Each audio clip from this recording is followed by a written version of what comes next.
And very warm welcome to you all for this Hustings meeting for the role of Constable of the parish, and our two candidates sitting either side of me. They're going to be allowed 7 minutes each maximum to speak to you, and also, of course, answer telephone calls when necessary. It reminds me, in point of fact, of a lovely story of the Queen at the Privy Council meeting. And the council is, everybody has to stand round the table, and the Queen's at the top. And one of the Labour front bench ladies' phone went off in her handbag. So she shot down below the table, switched it off, shot back up, slightly red-faced, and sort of stood there like that. And this voice from the other end of the table came and said, "One should have answered that. It might have been somebody important." Which I think is probably one of the best put-downs I've heard from the Queen for years. Anyway, that I do. 7 minutes each for the candidates, and then we open the questions up to the floor. Please keep them as succinct as possible, as I've just been informed the public house is closing at 9 o'clock. Right, I'm now going to introduce David Johnson, who has been our deputy in the parish, and who is now standing as a candidate for Constable of the parish. David, after you. Thank you. Thank you for the introduction, and like our chair, I welcome you all to these hustings, and thank you for turning out. Perhaps I could also take the opportunity to thank you, or some of you, for voting for me as deputy in the elections of 2014 and 2018. I have enjoyed my 7.5-year term, and it's been a privilege to represent you in this way. Following approaches from parish parishioners, I was not persuaded but invited to consider standing as constable in this election, and after due consideration I considered that was the best way I could represent the parish in the future. By way of background, some of you may know I am an English solicitor by trade. I've been involved in legal practice for 20 years, both as a partner and principal, and during which time I have acted as trustee and director on many occasions. When standing as deputy, I considered that would stand me in good stead if I was elected to the States, and it has proved to be the case.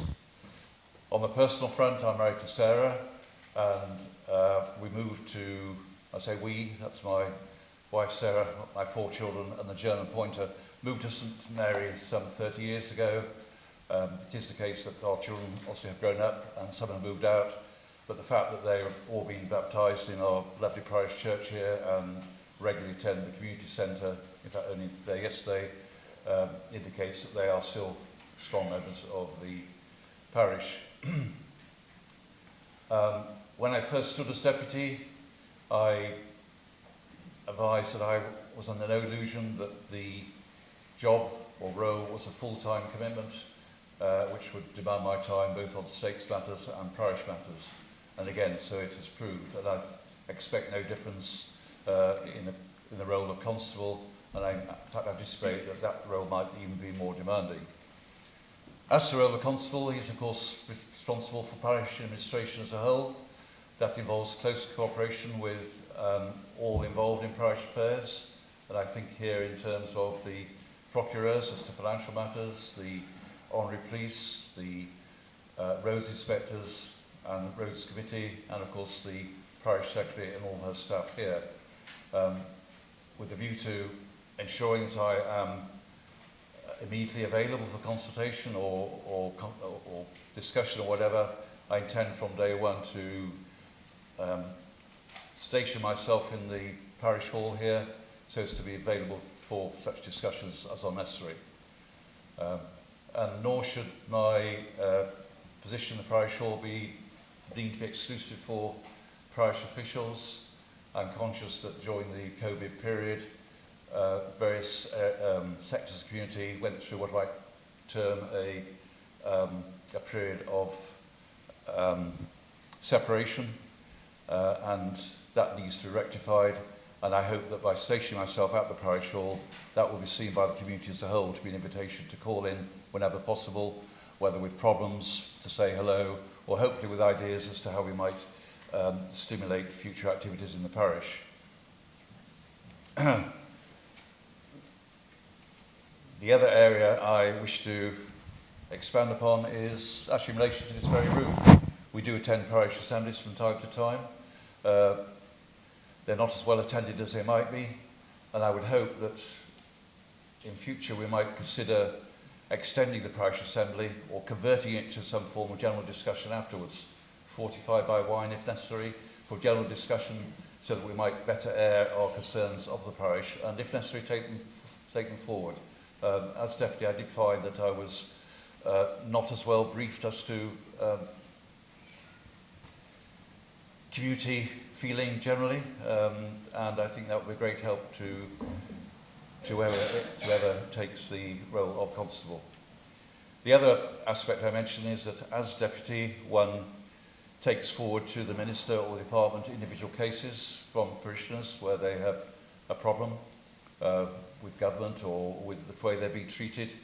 I do have concerns that in the new electoral system we have, the new constituency deputies might not have necessarily the same wherewithal or time to deal with these people, those concerns, and if necessary, yes, as constable I would act as I did before.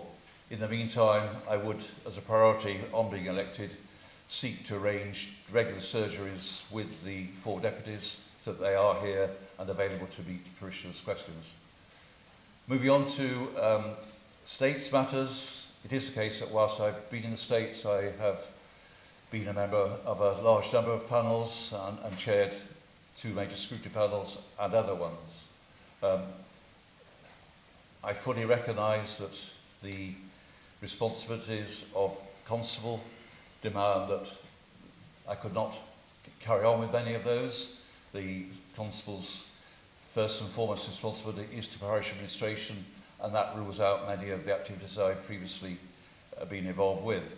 That said, it is vital, I think, that constables do play an important part in states legislation. Arising from the electoral reform, I think there are 2 major concerns by some states members and even the public as a whole. First, we have lost 7 of our parish single dedicated deputies, and there's a general concern that within the states the influence of the individual parishes will be lost. The other related point is that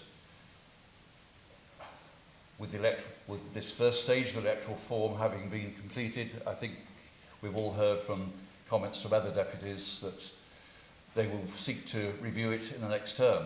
And if they do so, once again, the role of constables in the states is bound to be looked at and challenged.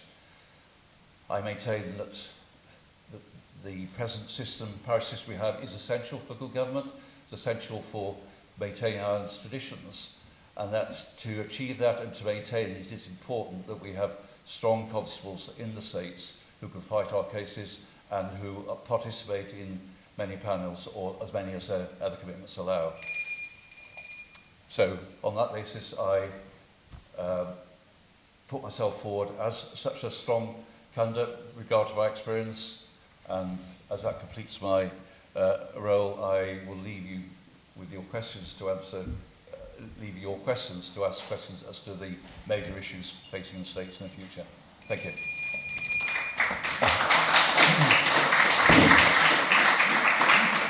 Right, thank you very much, David. Now I call upon Mike Fennell, who is going to address you all with his...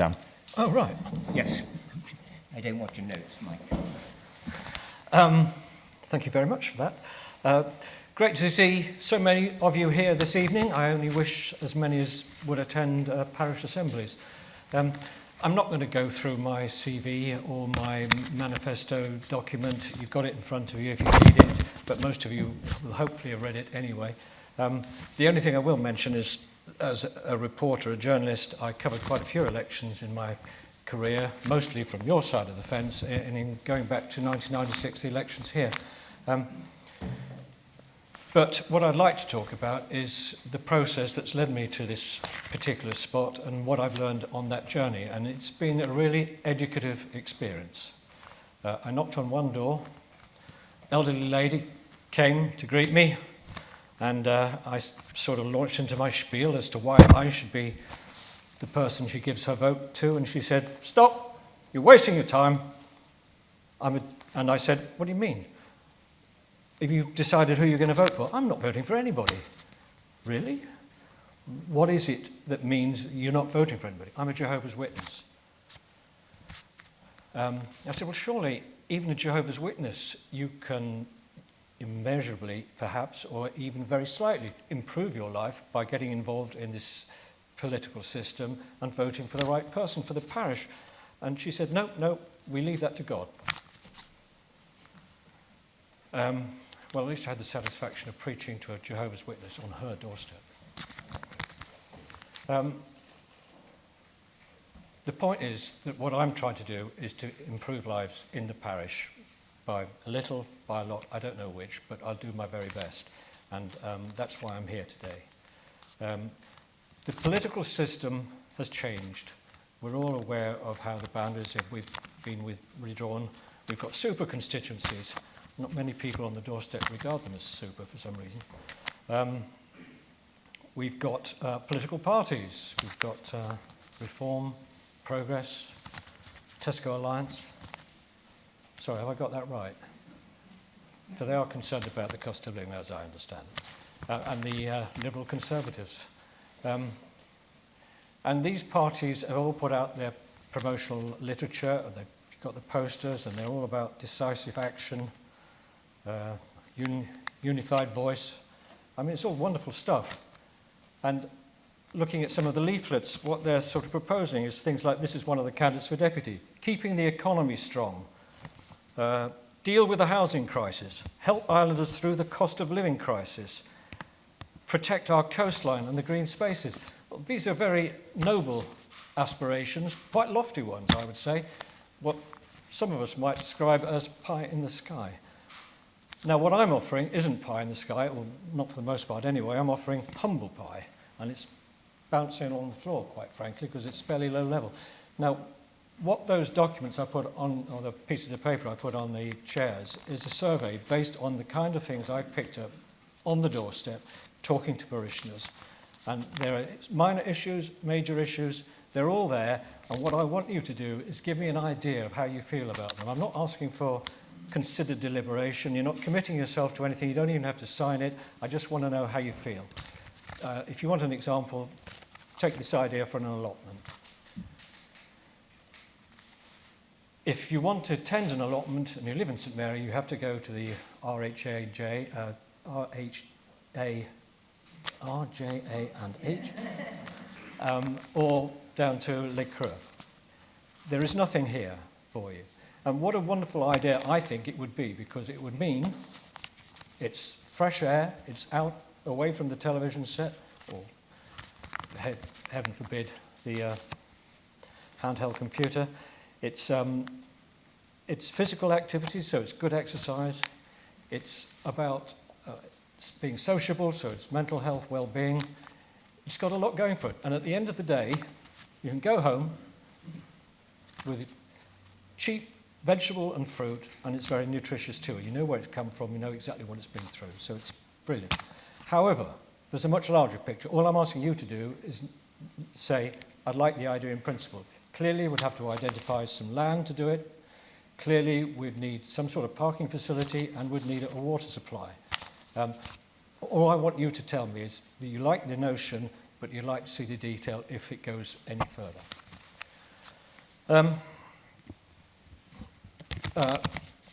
One of the things I was asked about in an online debate earlier in the week was about my landmark project, the kind of thing I'd like to be remembered for after my 4 years in office. You'll remember that Ken LeBrun had the Youth and Community Centre. What a wonderful creation that was. Juliet Galichon obviously created the footpath network, which we all love and enjoy these days, even though there was some hostility at the start before they actually took place. And if you look at some of the things on that agenda, there you will find what I might hope for as a landmark project. And in particular, I'm interested in establishing a village green. It's something I'd love to do. I'd love you to tell me what you think, and it can be done at various levels. It can be just a green space with benches. I talked to the previous rector, Brian. He wanted to use the glebe field for that. He was very enthusiastic about that. Clearly that's a discussion that needs to be had with the Dean. There was also talk about using the green lawn in front of the rectory. The rectory is another issue which might have to be considered at some point in the future. But it could be more than that. It could be a Tots playground area. It could have a community cafe. I really like what they've done in St Martin. I would like to see something like that in St Mary. At a lower level, we could just have a parking spot for one of those trailers that dishes out coffee and tea and small snacks. A lot of people seem to want a cafe in St Mary. This is one way of going about it. We could use the barn loft, for instance. Maybe that needs to be resuscitated in some meaningful way and actually be an asset to the community rather than as it stands at the moment. So I will do my level best to understand the residents and how St Mary feel. I want to deliver outcomes that are in the best interest of the parish and all the island as well, rather than delivering from your benefit rather than any particular party's interest. That's where I'm coming from, and I hope you'll vote for me come polling day next week. Thank you.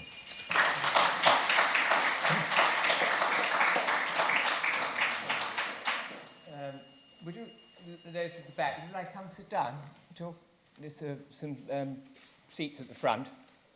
Anybody at the back? If you want to come in, do. You want a quick run down the stairs afterwards? Quick exit. Well done. Right, ladies and gentlemen, now it's your turn to ask questions. As I said earlier, would you please keep them as succinct as possible? You get a couple of minutes each, if you know what I mean, for the people to reply to you. And they are going to remain seated because of these things. Yes, you're going to remain seated. Because the gentleman at the back told me they can't hear unless you use the microphone. Right? Yes, you can do that. I know, but don't be awkward. I was asked to tell you. Right. Right, okay, so I now open it up to the floor, and I will point at general people, as I said, who will start the questioning. Anybody want to start? Questions? Oh, good, we can go. Yeah, yes. Oh, yeah, lovely.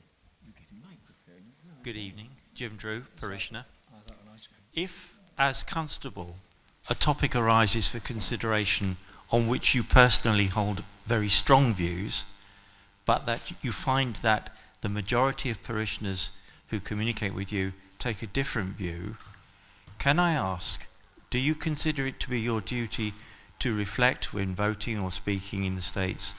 Do you consider it to be your duty to reflect the parishioners' views, or will you advance your own view? Thank you. What an interesting question to start with. I actually believe, as I think I've made quite clear, that I'm going to be in the States Assembly to represent the views of the parishioners. One of the big problems we face is assessing, being able to gauge those views, and the parish assemblies clearly don't work very well. It's the same 30 people turning up every time, unless there's a very strong interest issue.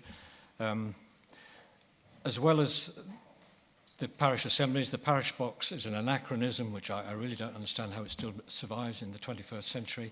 There has to be a better way of gauging public opinion. Well, the system I actually favour is asking all of you to submit your email addresses, and we can actually disseminate information far more quickly and far more effectively than we do now. And in answer to your question, by and large, I would go with the parish opinion. There may be specific issues. If we ever get onto cannabis, I might actually say, I can't do that. But I would, that's up for parishioners to see how they feel about it. But there's some issues that I can't help with. But by and large, I would go with the parish. Yep, thanks. Again, an interesting question.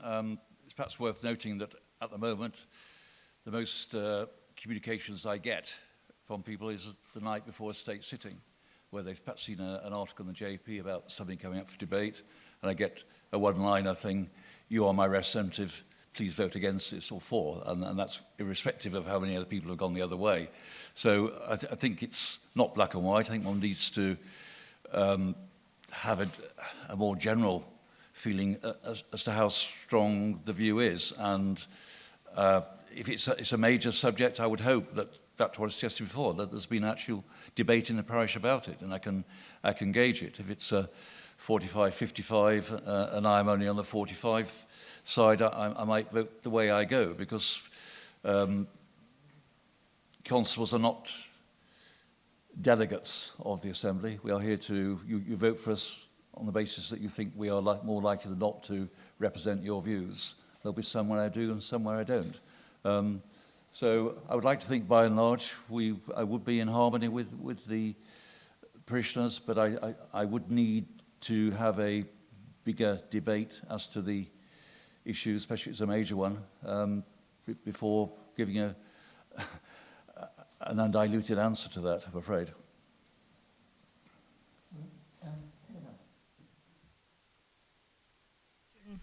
A question as regarding the hospital. Now, this is a very hot chestnut, I know, in so many different spheres, but I'd like to know the views of the two candidates as to what they feel about building the hospital at Overdale, with all the difficulties of the roads and so forth.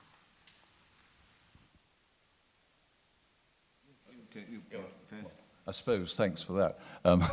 Yeah, it's been a hot potato for a long time, and basically I've been in the States for 7.5 years, and basically should be dealt with before that. But we are where we are. We've gone backwards and forwards on this. I was, towards the end of the last term, appointed to the review panel, the Our Hospital Review Panel, and one of the questions we related, or our specialist advisors were advising us, and at the end of the day, they required more information. But on the question of costs, which is a major factor, they said that in the general scheme of things, it is at the top end of the scale for a hospital that size, but not too out of kilter. But what we don't understand is why we need a hospital, why Jersey needs a hospital of that size. And that's the major point. They started off by saying we need a world-class hospital, then got downgraded to a first-class hospital, and now I think it is where it should be, a hospital fit for Jersey. That doesn't answer your question, I appreciate it, but I think we've gone so far. Of course, of the prevarication, we desperately need a new hospital, and I'm aware of the problems. I'm not sure they're all thought of before, the access, etc., but I think we are going to end up building at Overdale, and I think the best I can do, or States members can do, is to limit the cost and try and downgrade some of the more airy-fairy projects, if I might call them that. Right, well, when I entered the fray, I was of the opinion that, like David, we are where we are. We've got this far. £400 million was the first estimate, £800 million more recently. The cost of materials and construction going through the roof, it's going to cost over £1 billion. And Lyndon Farnham at the Deputies Hustings was talking about a world-class hospital still. Now, the more I think about this, and the fact that I've talked to people on the doorstep, there's nobody in St Mary that I'm aware of that actually believes Overdale is the right site. They would like a last chance saloon, I think, of when there's a new government in, they look again at this and actually think very deeply and very quickly and sort out this mess. Personally, there's two options that I still favour. One is the acute unit where the General Hospital is and the non-acute unit up at Overdale, or alternatively, People's Park, where I think we should have built the hospital.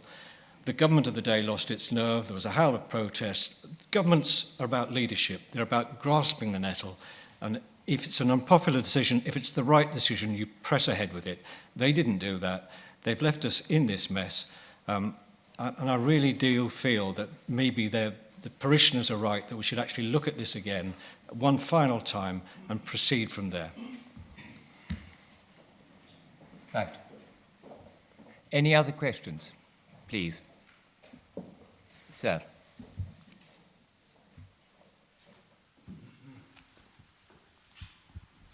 Chris Bunt, parishioner. In today's world in Jersey, things are getting more and more centralised. The importance of the parish is being diminished almost on a daily basis. And the importance of the honorary system is being diminished on a daily basis, it seems to me. Would you, as Constable, be open to the idea of forming or making the Comité de Connétable into a body which actually works, and making the Comité de Connétable have a bigger say in what goes on in the house? Because at the moment, everything seems to, if lots of decisions are made, if you take the decision on changing the voting constituencies, I understand that was fairly hotly contested, but to my mind, the constables were not unified in opposing that and strengthening their own role. For we are a tiny island after all, and we don't particularly need, in my view, the massive bureaucracy which we have. And I think we ought to have a government system fit for purpose. So how would you feel about motivating the Comité de Connétable to actually achieve that? Yeah, well, there's several issues there, one of which is how does the constable work for the greater good in the wider sphere? I actually remember Christina Moore at the Hustings talking about establishing a constituency office in St Mary. I don't know how she was going to fund that. I don't know what she actually meant by it, but if it meant involving the deputies in parish affairs so that parishioners could actually reach them and advance their views, then that was great. Now, the Constables Committee is something that I'm not familiar with, and I don't know whether they speak with a united voice on issues. It would be good if they did. But I certainly would agree with the idea that we should actually make ways when ways are needed. I really don't know the way forward because we act independently to a large extent, and one of the problems, I think, is there isn't enough consultation between parishes because they're so zealous about their own rights and responsibilities. We have a situation in St Mary around the Rue Maya where the bin lorry comes down one side on Wednesday and empties all the bins for St Mary, and then another bin lorry comes down from St Juan on the other side and empties all the bins for there. It's madness. We need to have more consultation, and if we as constables can act with a united voice, great, I'm all for it. Yeah, well, thank you for the question. The Comité does, I think, meet every 2 weeks, and I discuss such matters with existing constables, and there are some who thinks it does need to be have more clout, if I put it that way, and I would welcome that. I think we're entering the role of, or have entered the era of party politics. I'm not saying the committee is a party in itself, but certainly with 12 members, it's going to outnumber some of the parties. And I think it is a force to reckon. It should be more of a force to be reckoned with. And I think that it perhaps needs, and I'm not criticising, obviously haven't attended a meeting of the Connétable, but I think it may well be that at the beginning of the next session, when the Comité forms its own internal power system, there will be challenges for leadership. I know that there are constables who believe that the old image of a constable being at the parish hall most of the time and pottering into the estates is outdated. They can do more, should do more, and I think we do need a more active range of constables, and I think it's a lot in what the question says. Thank you. Right, and the gentleman at the back.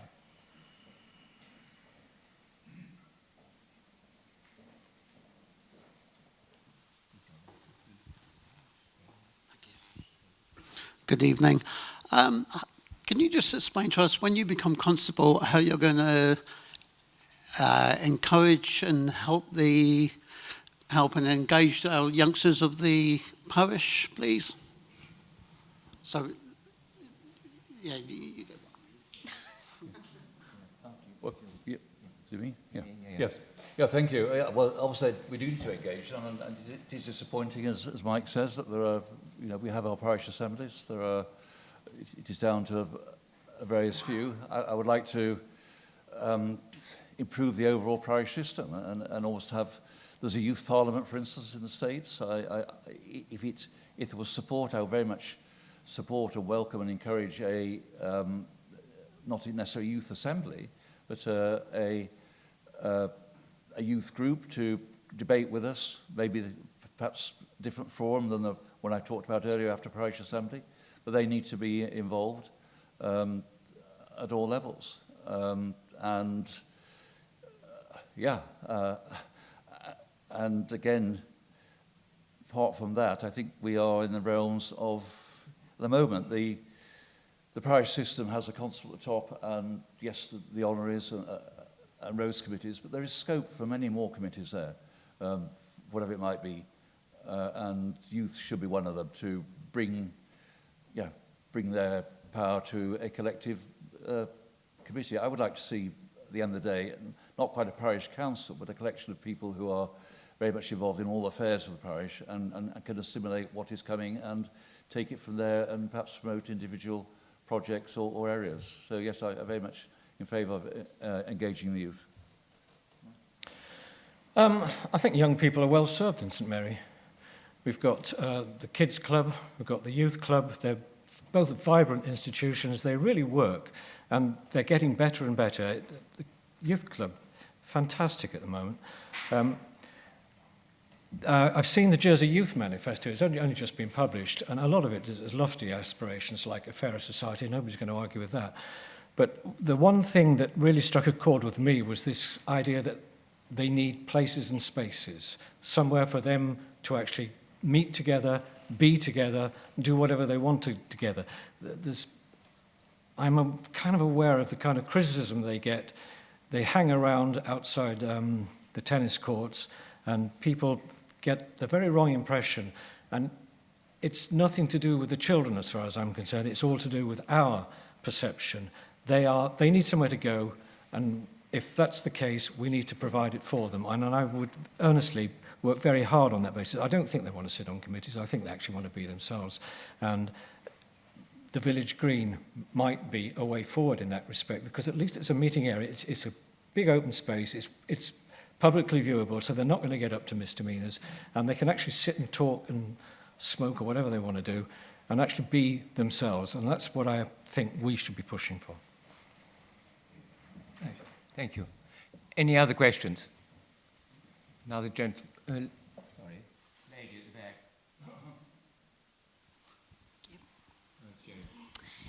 the back. If you were whoever is elected as constable, how would you stand when the final vote comes on assisted dying? Could you repeat that, Jen, please? Whoever becomes constable, how would you how do you stand personally on assisted dying? Assisted dying. Your turn first. There's a number of volunteers Right. I can think of. This is an issue that came up once on the doorstep. An individual who deeply concerned about his father-in-law and the way he went and how they weren't able to help him in any meaningful way. My father-in-law died of esophageal cancer. He was a bon vivant. He liked his food, he liked his wine, and we had to watch him. It got to the point where all these fine wines he'd stored over the years, he couldn't drink anymore, and he had to watch me and others drinking them for him. A terrible state of affairs. I really am on the side of helping people through this situation. Clearly, there have to be all sorts of checks and balances. We need to work really hard at that, but at the end of the day, in principle, I am in favour of helping people in that situation. Well, thank you for the question. I did actually have a call only the other day on that at home. This was debated a little while ago. In fact, I was meant to be away on business, States business that day, but I deliberately held back because I thought they would otherwise think I was chickening out of a decision. Before that, someone from Dignitas was over in the island. I went to that debate. It is a difficult one.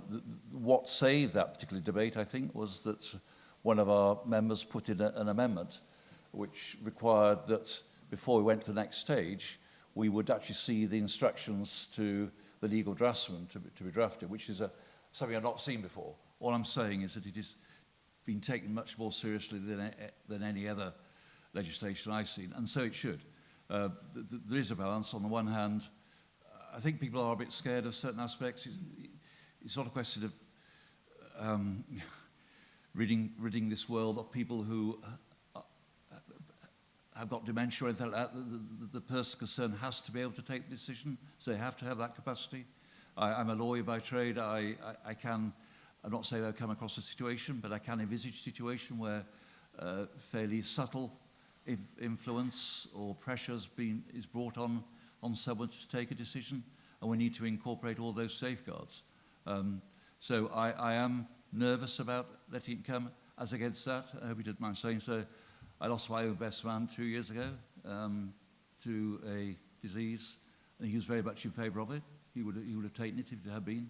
We had that conversation towards the end, and a difficult one it was.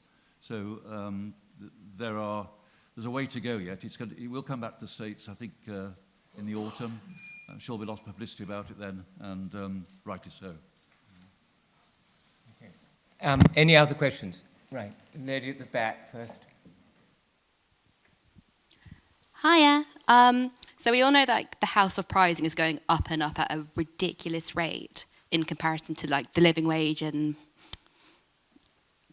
like salary increases. How do you propose on helping younger people be able to afford to move out of home and live sustainably by themselves? Yeah, I hear you. I sympathise with you. I'm not sure there's an easy solution. On the one hand, we need to build more houses. We've not built enough over the years, that's for sure. And we got this situation which is combined with a spike in prices. I think if we are going to follow the UK, I very much like to think that we have spiked and it will come down a bit, but that doesn't necessarily help too much. I think that the island plan, or the bridging island plans, has created not so much as was wanted, but is creating a few more sites. I think we do need to do more to provide the sites in the form of states giving up some of their public land, which has been sitting idle for ages. We need to be pressurised or incentivise those who've got unlet properties, and there are other ways of. I think our valued construction resources ought to be channelled into affordable housing more than they are now. What I do take exception to is that high net worth individuals who are welcome, they should not be allowed to buy new houses, develop them, taking resources which could be better used elsewhere. There are certain things we can do, but and we need to identify sites for local development. That's a big area. I'm not talking about.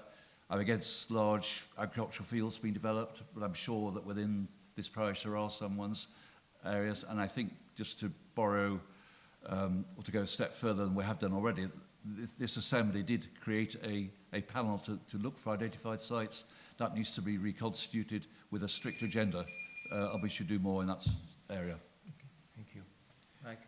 Right, well, this is the classic dilemma for St Mary. We want to preserve our rural environment in the way it had always been looked after traditionally. It's the environment we cherish, but at the same time, we need to provide homes for young people, and it's not just young people actually, affordable homes to stop them having to leave the parish. There aren't many brownfield sites, as far as I know, in St Mary, and I don't think there's much disused states land that could be used. So we may, at the end of the day, be looking at fields.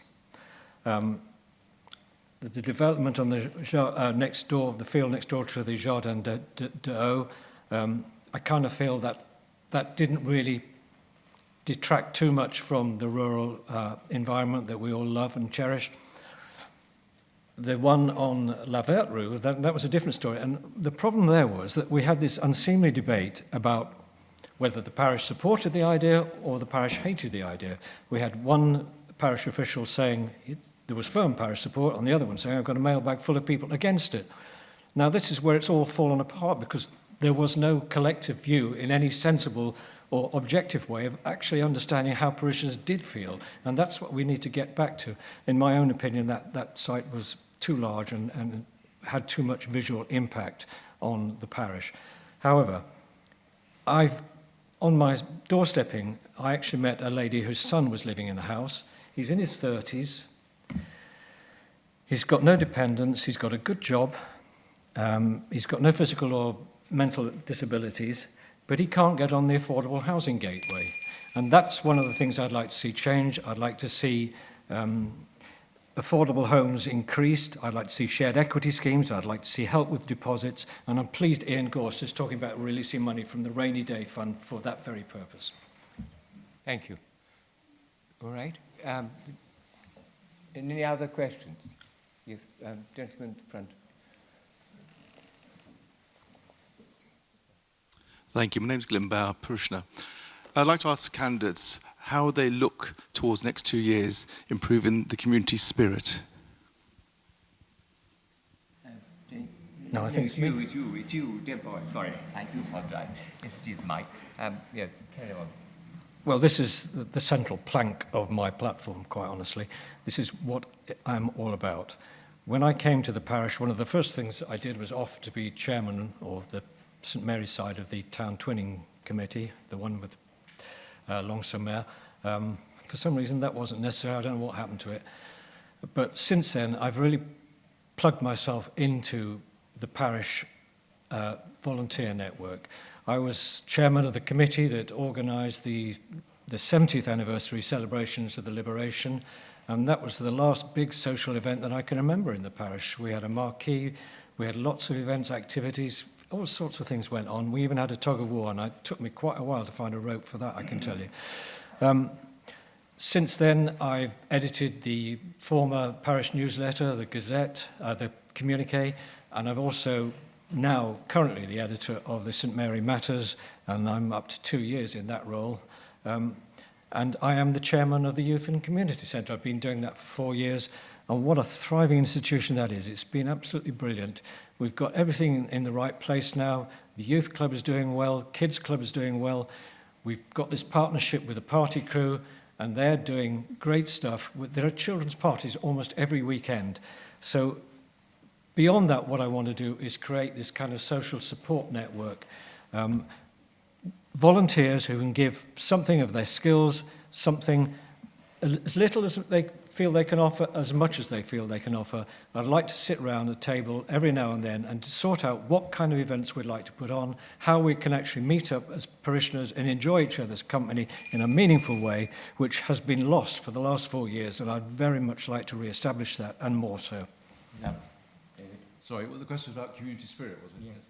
Yeah. Yes, how would you improve it? Yeah, okay.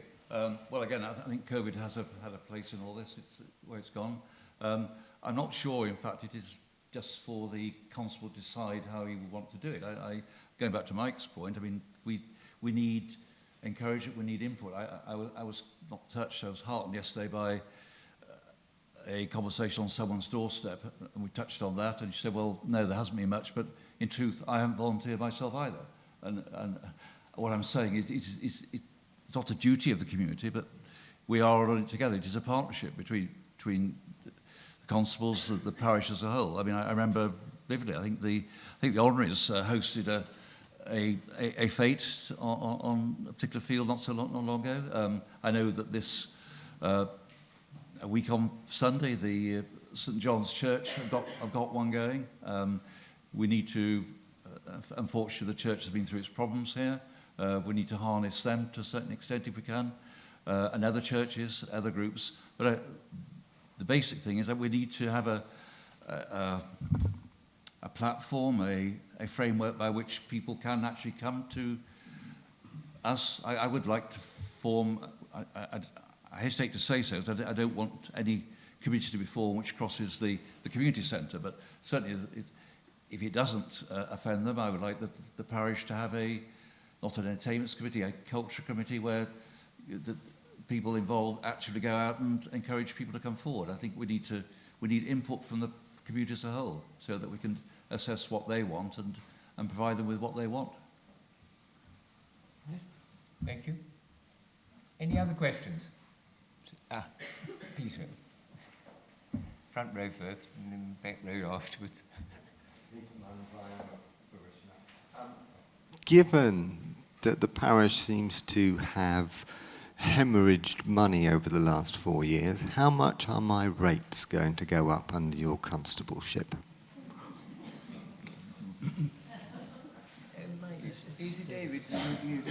Short answer, I'm looking at a former procurator here. The short answer is... That's a question for Peter, sorry. Short answer is, I don't know. I mean, doing the rounds, it has been commented on, of course, that this parish pays the highest rates. Charges the highest rates. And the reason for that is we have few properties to get our income from, and we have to maintain roads which are used by everyone else. And that road thing is something which needs to be addressed. Don't know how relevant it is, but in the last Parliament I was on the revenue policy group, and one matter being discussed was how we're going to replace the tax on fuels, and whichever way it was. I said, well, the parishes need a greater proportion of that, and the Chief Minister today actually agreed with me. So I'd like to think that is something we could take forward, and hopefully the entrenched or the fortified Comité de Connétable would support on that.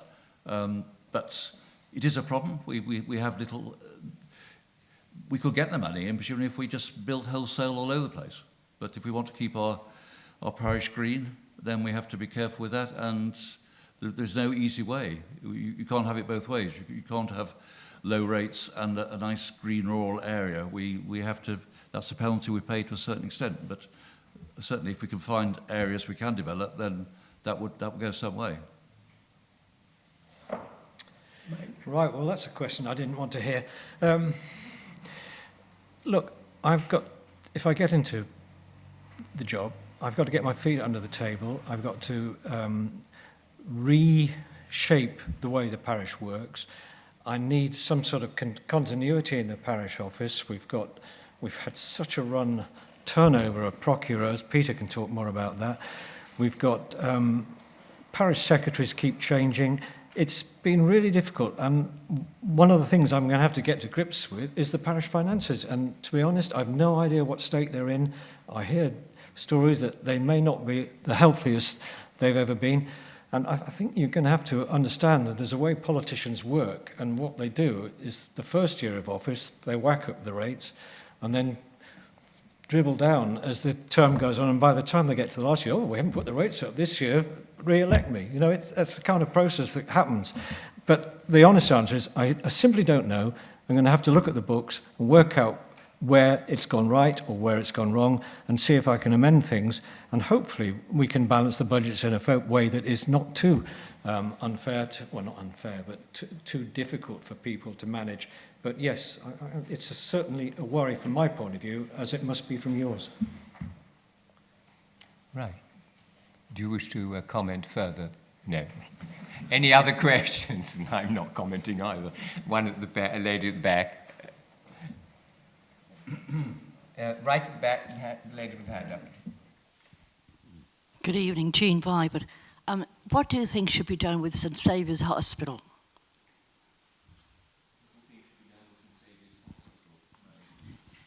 Personally, I thought the hospital would be the ideal place for it, for the general hospital to be built there. So, what would you like to see done with it? Houses? Sorry, St Saviour's Hospital, I don't think was ever realistically on the list of sites that we might be siting the new hospital. I don't know why it was ruled out, but then again, we're not privy to all the research that went into the project and why they decided on the sites they did choose. St Saviour's Hospital, I belong to the Hash House Harriers. We run around the grounds quite frequently, and it's sad to see the state it's become. Something needs to be done with the site. I'm not sure the hospital as a building is actually salvable. Bits of it may well be, but at the end of the day, I think we're talking about a large housing development. It's the only way forward, in my opinion.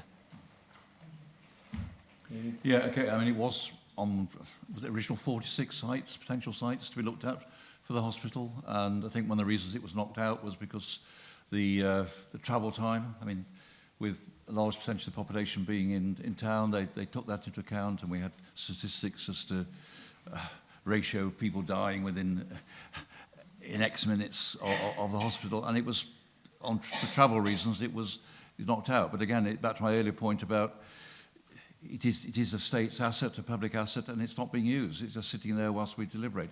Something needs to be done with it. I'm not sure if it lends itself to, given what's going to happen at Overdale, I'm not sure there's any point in keeping it as a medical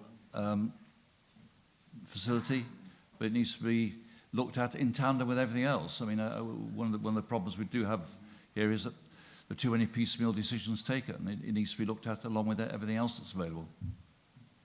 But nowhere over here is very far, really, to go to a hospital, is it? Sorry? To go to St Saviour's far Hospital. to go to Nowhere is very no far distance over is here. greater. Well, I take the point, but I sat through numerous meetings, not this last assembly, the one before, and there were statistics showing that the further you are away, the worse it is. And I think the roads on the way to St Saviour, I mean, I say that knowing full well what the situation is up to Overdale, but that's one of the arguments put forward at the time, that the roads weren't particularly good for quick access. Any other questions?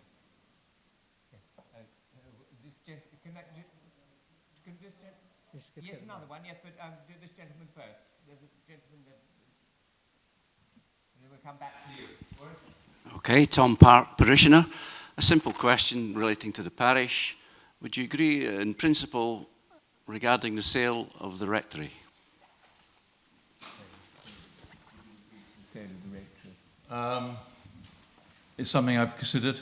I haven't considered it with the rectorate, which is the joint committee with the church and the parish. I think it's... I know full well that the most common address in the UK is the old rectory or the old vicarage, and it's quite commonplace to... These buildings were used to be occupied by men or people of substance, probably were men in those days, of substance. And given that we have a part-time rector only, I could see the argument for saying it is a wasted asset. The one point I would be concerned about is how it was used. If it left the church, if we could find a way of it being incorporated into parish use, that would be great. But equally, I think that linking up with other questions, it is a major asset. It will produce a lot of money and will help to solve certain of the problems raised by my friend here on the front row. Yeah, my question was, do you agree in principle it should be sold? I would have to discuss what the alternatives were. If it was sold, we'd have to find an alternative rectory or... But in principle, are you in favour? So in principle, I'll be happy to consider it, and I've had to actually have mooted that privately before. Yeah. Right, well, the buildings are called the old rectory because there's been a new rectory built in the meantime. And St Lawrence has a new rectory and an old rectory because the old rectory was sold off. So it happens, and it's more likely to happen here than not, I would have thought. I've already mentioned the possibility of a village green being established in the area in front of it, but that would obviously affect the selling price disadvantageously. It would be assuming, I don't know what the relationship is between the church and the parish as regards the ownership of the property. I know the parish spends a lot of money in its upkeep, but in principle, in answer to your question, I would be supportive of the idea. Thank you. Gentleman at the back. You've been... I think it's behind you, yes, as they say. Evening again. Now you've had a chance to talk to the parish, the parish people. What will your top priority be when you become constable? Yes. Right. Well, I thought about this a lot. The first thing I'll do is get my feet under the table. I need to establish some continuity in the parish office. We need to stop this constant hemorrhaging of procureurs and secretaries. I can't believe it's gone like this, but it's going to take time to re-establish that kind of system where people know what they're doing and are able to deal with matters in a proper way. Beyond that, my biggest priority is actually finding the way of actually talking to parishioners so that we can assess how they feel about issues. And I've mentioned previously my idea that we should all the parishioners should actually submit their email addresses insofar as they're willing to do so. And we can at least alert people to it. Parish assemblies, we can engage them in the conversation early on about how they feel about issues. And the overriding priority beyond all of that is what I come back to is the sense of community that I'd like to restore in the parish, and I've already outlined some of my proposals in that respect, but that's where my thinking goes in terms of the priorities, as I said. Oh, and I forgot, the coffee machine. This is very important. The first parish investment will be in a coffee machine because I want you to come in and talk to me, and at least we can have a cup of coffee or other beverages will be available. Yeah, well, I agree with much what Mike says. I mean, the first thing is, I mean, the parish is akin to a small business, and I don't know what is awaiting for the new constable when we get in. That needs to be assessed, and a measured view is taken as to where we are in terms of finance. I hear all the comments made about the lack of unity, or community, shall I say, and that needs to be addressed, and that hopefully can without that much difficulty. If we pull together, we can do that. But I think first things first, it is stabilising the parish, and from there we'll see where we go, as it were. I've got no major project to suggest other than putting the parish on a sound footing and hopefully keeping rates bills down and getting everyone to work for the benefit of the community. Okay. Right. Any more? Martin, here. Yeah, Martin Taguchi. Yes, there's been a few questions about the church and what have you. At the last time I applied for a rector, we had about 60 or 70 of the church people here to see the two candidates that were up to come as rector of this parish. Now, if you're elected here as a constable, will you support the views of the parish, whoever they want? Because the two candidates could have taken their job, but the dean decided to give it to somebody else without any of us knowing. So the question to yourselves is, will you support the people of the parish in the election of a new rector if we have to have one? Because over the years we've always had a rector that's come to the meetings, and a lot of the meetings we haven't had a rector. Thank you. I'm not privy to the processes that took place with the election of the last rector. I've talked to people about it, and I understand they're disquiet about the way it was organised. I'm kind of surprised, to be honest, because apparently the parishioners had selected two very good candidates they were very keen, and everybody was happy. And then the dean steps in, and you know better than me. You know better than me whether what actually was going on in his head and why he decided to do what he did. But it's undemocratic with a capital U, and I would certainly push very strongly for the parish interest. I mean, that's what I'm there for. That's what the constable's there for. This is what parishioners want, and I'm leading that process, and that's what I will be doing. If the dean tries that trick again, then I don't know where it's going to lead to. Right. David. Yeah, that's a difficult one. I'm not sure it is within the compass of the parish's mandate to appoint a rector without the consent of the dean. The dean is the right person. I seem to recall, yes, we've been through a couple of elections, and I know there was a time when there was, I think, public support for a particular person. As I recall it, the dean reported back that in appointing anyone, there were certain criteria that had to be met, and some weren't fulfilled, and he couldn't elaborate because that was private information. And that's a disadvantage of that. I don't know why they weren't accepted. Certainly, I would expect the dean. I'm not sure we're talking about the same. I'm not sure it was the old dean now or the present one. Sorry? Present one. Yeah. Well, I mean, generally speaking, he's a very flexible person, and I'd be surprised if he would reject the view of the parishioners without good reason. But that certainly I would push him on that. If there was an overwhelming view that Mr. X or Madam X should be appointed, then I would seek to know why, and even on a confidential basis as to why. And I would hope that information will be forthcoming. But and that obviously is a process we're going to have to go to with regret, isn't it? Right. Any other questions? Oh, the old pregnant... Yes. Oh, good. The old pregnant silence has been broken. Yes, Mary. We're out of time. Yes. I'm afraid, man. Oh, am I? Oh, sorry about that.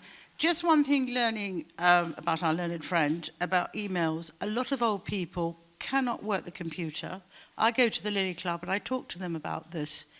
Is there any other way that the elderly can just phone, and I do mean phone, the constable or any of the other people that are helping him instead of sending emails?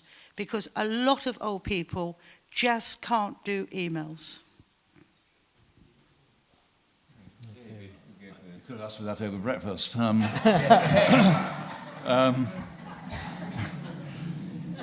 I mean, we get quite a lot of phone calls already. I'd hate 1,372 people, or however many number it is, to phone me on that. I agree that the elderly there needs to be a new mechanism by way of communicating with them. And I'm not sure it's a constable, maybe the parish hall. It may be, certainly I would think that when we have a new secretary, we need to look into the means of communicating generally with website. I certainly agree with Mike's idea that we do need to have more email access, because even notification of parish assemblies doesn't hit everyone. A lot of people, I think, will come to parish assemblies who are on email who simply don't know about them, given that we've now ceased to publish in the Gazette. But I think we do need to, it's a fair point in the sense that we need to show the elderly that we are interested in their views and find a means of doing it. But whether it's separate phone calls, we can't have a situation where we ring round every person. I think that if we get ourselves organised, maybe parish assemblies can be prior notification can be given in the newsletter of some kind. So it's not a question of just 10 days' notice that they're notified well in advance. But I appreciate that might not always be practical. It's a really fair point, and it's one that I worry about. You'll be surprised just how many silver surfers there are. That emailing has become a tool of the many, not the few. But yes, there will be people left out on that basis, and there needs to be a way to find out how we can help them get there. And maybe we need to talk to them about how they would like to be alerted to parish assemblies, issues they might want to get involved in. It's not an easy, there's no easy answer. And I don't think telephone calls, I mean, if they want to talk to me on the phone, fine, I'm perfectly happy with that. But if I'm talking to dozens of them on a daily basis, that might get a bit awkward, might interfere with what I'm trying to do for the parish.